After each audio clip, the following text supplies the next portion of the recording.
What's up guys, Shawnthebro here, and today we're going to be going over charge times for our attacks and how that can be a multiplier for our damage and our launch. So if I do my one attack but charge it for like a second or two, it'll do more damage and launch the opponent farther than if I were to just tap the button. I also want to cover how having more damage on your character, so you know your percent is higher because you've been hit more, can make you fly further as well, because that's an important factor of the game. In fact, that's one of the more important factors for the way that a lot of platform fighters in Super Smash Brothers specifically actually work. Now, I got my mannequin, and I'll name this one Sean. I won't even call him Shawnthebro, I'll just call him Sean. And we'll play on the default map because I think it'll be easier to see. So we use the text in the background, the side-scroller template text, as a reference. Now, I'm Sean, obviously. I have my green text right here. I'm going to put him all the way back up against this left wall, and I'm going to control this guy, as an example, as the dummy I'm going to be hitting. So everyone starts at 0%. If I were to do an attack, this specific attack does 8% damage without charging. Now, when I charge this attack, if I let it go to full, he goes to 26%, which means that I did around 18 damage. Okay, so 18 is 10 greater than 8, so obviously the charge attack did quite a bit different. I can also release the charge attack, you know, halfway through or like almost right away, and it should do a different damage than 8. So if I were to release, you can see that did about 15 damage. So you can release at different points and it will do different damage values, which is good. Now let's go over the launching factor of this. So if I were to hit my opponent, you can see he's not flying too far. He's at like he's underneath the S in the side scroller template at the moment. If I hit him again, you can see he goes a little bit farther, under the I, under the D. He's basically going one letter at a time. Okay, you can see that the damage is factoring into this. Now, if I am to charge this attack, he flies all the way over to the under the O and the L of the side scroller template text. Now, if I hit him with a regular attack after that, he doesn't go quite that far. So you can tell both the charge and the damage are going into this. So both the charge attack has a launch multiplier, and then the damage that the character has when getting hit by that launch also determines how far they go. And now these values are completely modifiable, so if you don't like what you see here, you know, it's too low, they're not getting sent far enough, which I'd actually agree with. That's all values we can modify, so we can always change it later. But the important part is that we have this logic working. Okay, so I think that's a pretty good example, pretty good demo of that. Now, today's logic isn't too bad. We just have to change some things with how we keep track of the charge amounts. We have to change the hitbox damage of our hitbox actor from an integer to a float. While I like the idea of it being an integer, it's not really practical for what we're doing here because we are going to be doing a lot of float multiplication. We can just truncate the float. And we're also going to need to keep track of a few other things upon hit. So first things first, if you haven't seen any episode of this tutorial, you might be a little bit confused because, you know, this is episode 18, I believe. So there are quite a few episodes before this where we've already done some things. And if you want to catch up on the series and be able to do this without issue, you may want to look at this video right here. This is the very first episode of the Super Smash Brothers tutorial series. I will also link the playlist right after it in this icon in the top right corner right here, where you can watch all the episodes that have been in the series so far. Alright, so in our template character.h file, we have all these things for like our damage counter, what attack we used, if we're charging or not, but we need a new float. We need a new variable called charge time. And this will determine how long we've charged our attack. And that's pretty simple. Now, we're doing this on the character. We don't have to be. We could do it for the specific attack, for a specific hitbox, things like that. However, if we put the charge time on the character, we can always make sure to reset it in an instance where the character can charge again or change up attacks, and that's perfectly fine. As long as we're careful with it, this won't cause any additional issues, and we can actually use this charge time variable to do other things, such as sound effects when you're charging up, visual effects, such as, glowing or steam coming off the character as you're charging up, different things like that. So I think this is a good place to put it. You can always move it later, and we can always move it later if we need it in more than one spot, but I believe the charge time here is good anyway. Let's go into our template character CPP and go to where our attacks are. That's everything we're going to be messing with is in the attacks. Just make sure you set your charge time in the constructor. So charge time 0.0f. Okay, so now go to your attack functions. I have basic attack, basic smash attack, forward attack, and forward smash attack. So specifically in our regular attacks, we have to make sure that we're setting our charge time back to 0. Essentially, if we've ever done an attack that requires charge, then we need to make sure that it's getting set back to 0 when we're not doing a charge attack. I mean, the better way to do this would probably be to do this at the end of every animation or on return to idle. But I'm just showing you the examples of where we need to set it back to default value, where we don't want them to have any charge time. So basically, whenever we're not charging, we just don't want to have any charge time. So whether you do it on idle or whether you do it right here, the fact of the matter is you need to set it back to 0 when you're not charging an attack currently. Now in our smash attack versions, we don't want to set it back to 0 because we're currently charging. Currently using the charge time, so it wouldn't make sense to set it back to 0. And then the only other thing in code we have to do is actually modify this to grab our charge time. So charge time is going to actually just be how long we've had this input held timer. The way we do smash attacks in this game is we have a timer that we start when we press the button initially. And you can see this is something we set up when we were doing the charge attacks, the smash attacks. We have an input held timer, which is the timer handle, which essentially just means we can use this to access data from it. We have the function that's going to get called when this timer runs out. We have how long this timer can go until this function will get called, so the maximum value. And then we have some other things in here that aren't really important for now. So when basic smash attack gets called, we can do something similar. We can do get world, get timer manager, and we can do .get timer elapsed. And this will show us how long the timer handle that we choose, input held timer in this case, has been going on for. And my max input hold time is set to 1 second, 1.0f in the constructor. So we can hold an input for 1 second, which means if we're holding it for 1 second, then, great, charge time is going to be 1. If we're holding it for 0.5, it's going to be 0.5. So I'm multiplying it by a value. Now, you don't have to do this. You could let the charge time be over a second and just add the value. You could just take the charge time, check if it's greater than a certain value, and arbitrarily choose the next amount of damage output you want. You could go ahead and do a multiplication here like I'm doing, where I take the charge time. So if you charged it for a whole 1%, you multiply it by 10. We're not going to be multiplying the charge time with the damage. We are going to be adding them. That way it's not complete scaling, because if you did that, you would just absolutely destroy your opponent. But you can feel free to do it however you want. If there's a specified way that we should be doing it, I'll look that up for the next episode we do on this and try and get that exact algorithm down. But for now, the important part is just that we can have modifiers. We can always change these values later. It's a simple one integer change.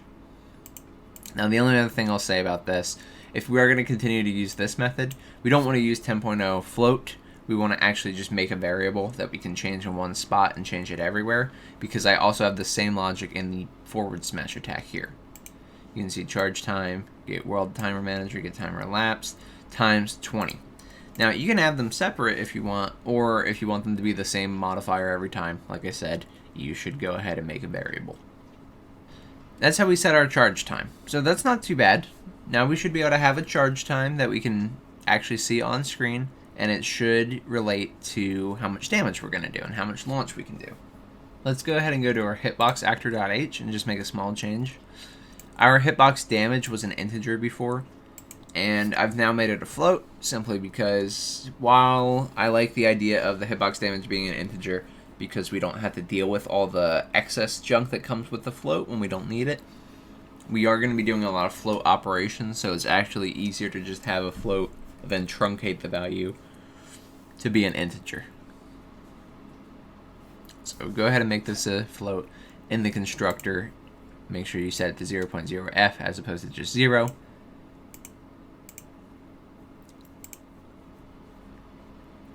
And there you go.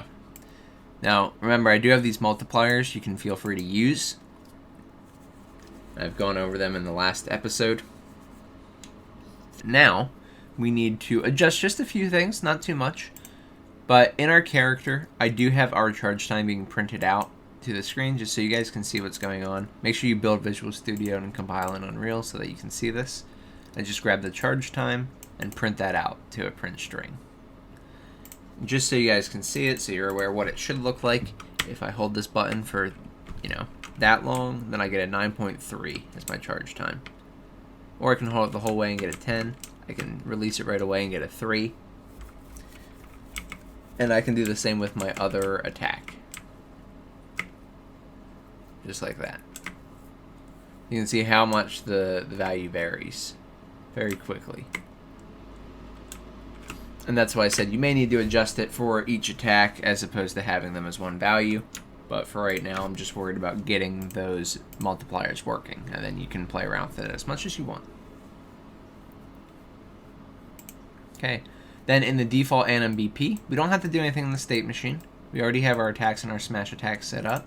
But we do need to adjust our create active hitbox function because we want to make a few changes. First of all, we are going to need to make some adjustments based off of the hitbox damage that we changed from an integer to a float. So you can go over here and refresh this node and all your create active hitbox nodes for all your attacks. And you'll have the float damage here, but you'll actually have an integer damage as well. So go ahead and just fix it. You can either manually remove the input and set a new value that has a float and call it damage, or you can take the old one and replace it. Up to you, whatever's easier for you. Just make sure you get all the damage values that we're passing in change from integers to floats.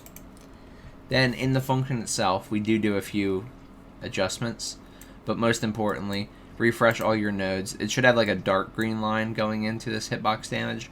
That's because it's an integer type going into your float. Make sure you disconnect that. We're going to be making sure all these lines are the light green color. They're all floats going into floats. The reason I'm pointing this out is you will actually get errors if you leave it as is. So before I talk about what we have to do in create active hitbox, I just want to make sure you're getting rid of the errors so no one gets confused. Then in the spawn hitbox function, in your hitbox after BP, in your check collision function, we also called take damage, which was taking in an integer. So then go into your SSB template character .h, go to the take damage function, and make it a float underscore damage.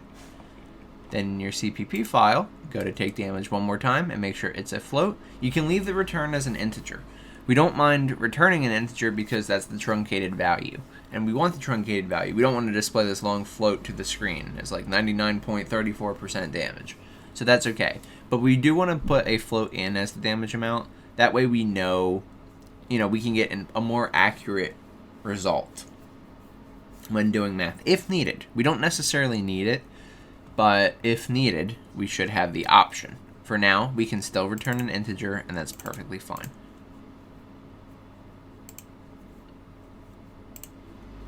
Okay, and the rest of it should be able to stay the same.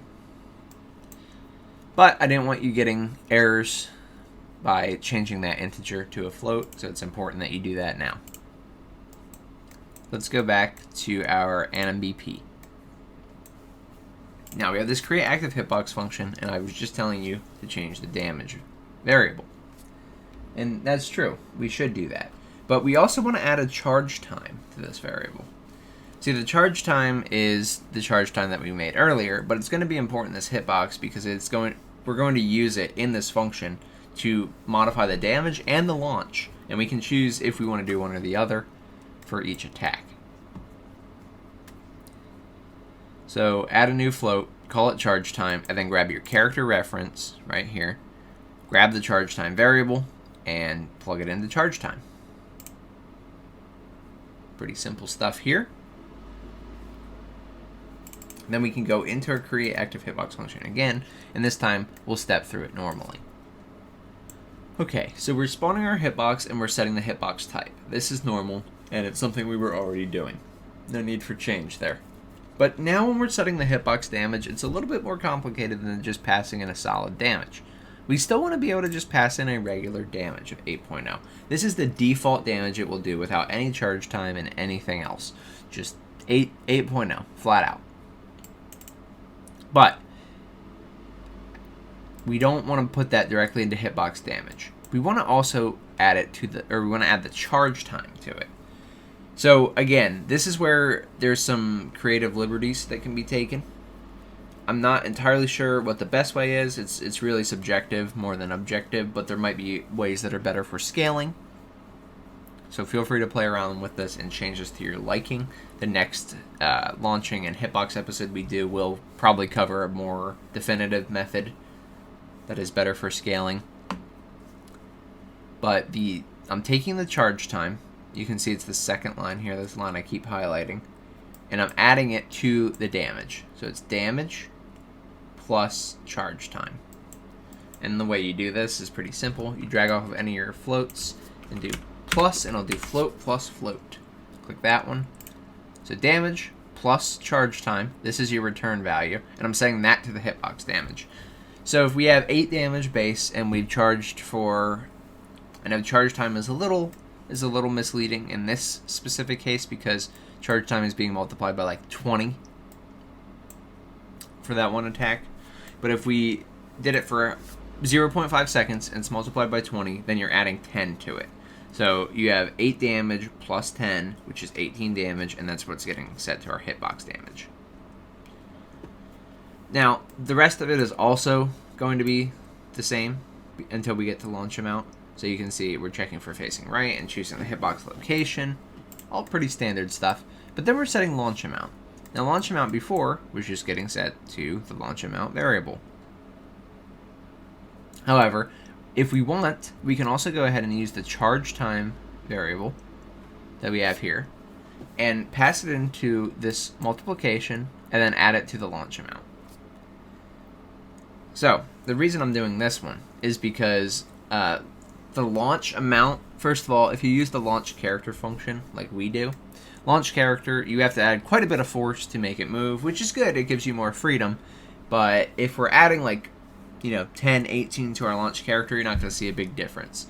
So multiplying it by a value like 10 can exaggerate how much launch is applied based on your charge time. I actually want this to be even a little bit higher. I didn't feel like it was enough for me, so I'm going to make it 15. But regardless, what I'm doing here is I'm taking the charge time, I'm multiplying it by a given value, just literally drag off of this, do asterisk or multiply, either way it'll come up, and do float times float. You'll get this node. Multiply it by an arbitrary value, or make a variable, or pass in an input parameter that says like charge time multiplier or launch multiplier. You can even use the launch modifier of the actual hitbox. We also have this launch multiplier. You can feel free to use that. So we have plenty of options here.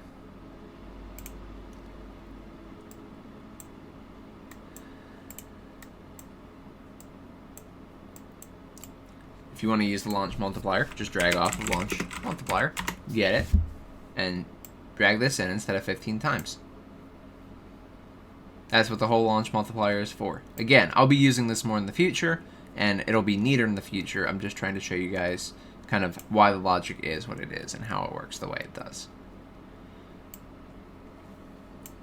So I'll leave this disconnected for now, not to confuse anybody. Feel free to use this. Here's the 15 again. And then we're going to add the return value of this to the launch amount. See, we're doing float plus float again. The return value of this multiplication plus the launch amount gets set to the new launch amount.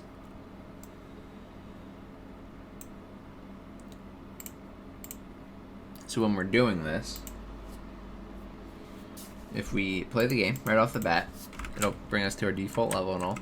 Now, if I go ahead and charge this up a bit, I can do a ton of damage really quickly by using this attack. There we go, and look how far that flung the player, all the way to the other side of the text. If I do a basic attack, it gets sent pretty far, but they're right under the E and the M in the template text. If I were to charge this again, it's going to launch them all the way to the other wall. And that feels a little bit better already. And that's how easy it is to change the launch multiplier. And remember, different attacks can do different launches. So this E, if I do this E attack, it only launches them to under the E and M under full launch. And if I just hit them with it, they in fact barely go anywhere. That's intended. That's just part of the attack. So that's why you can use that launch multiplier, or again, arbitrary value that you pass into the create active hitbox function, and change which attacks, which hitboxes send players farther than others. It's super useful, and we'll be using it all throughout the series. So we're going to have one more episode on these hitboxes and launches, and you'll see me use the launch multiplier a bit more often. And I'll also try and write down an algorithm for you guys for what I think is the best for scaling, and put, just show it on Notepad or something. That way you guys can see kind of my thought process. For now, my main concern is that we can get multipliers working for both damage and launch, and we can separate them per attack and per instance. And after this, we should be able to do that. So that is excellent news. Alright guys, thank you so much for watching. I think that's about all I got for you for today. If you enjoyed this video and it helped you make some charge time attacks, special attacks, smash attacks that can perform different logic based on how long you hold them or launch you farther, then please subscribe. It does more for the channel and more for me than anything else you can do. And I just really appreciate it. It lets me know that I'm doing a good job in teaching you what you want to learn, which is the most important thing to me. I want to give a huge shout out to all my YouTube membership and Patreon supporters. Thank you guys so much for everything, really. For giving me support, for helping me continue this series, and just for believing in me enough and letting me know that you appreciate this channel and that you're excited for what's to come. I just really appreciate it, so thank you very much. If you did have any issues with this tutorial or any of my tutorials, feel free to join the Discord community. There's a link in the description. It'll go ahead and bring you right to the community. You can join and we'll go over everything from how to fix certain issues that you had or concepts for in the future. It's completely free, so no worries there. Lastly guys, if you want to come support us on Twitch, or if you want to come see YouTube live streams, there's two different places we do it now. So I'll stream live stream on Twitch and on YouTube alternating weeks, and that's because I'm actually just testing some things out currently. It'll probably have a permanent home at some point, but while you guys are here, while you're listening to this, please feel free to check them out on Shawnthebro27, twitch.tv/Shawnthebro27, or the YouTube channel Shawnthebro27. That's where the archive streams go. And I can also link you to right here, where this is the programming live streams that we do right here on the YouTube channel. So they're a little bit different. I'm doing the same series on both of them, but I'm trying out some different things each time. So feel free to check them out and get caught up on that. Anyway, guys, thank you so much for watching. I'm Shawnthebro, and I'll see you in the next one. Goodbye, guys.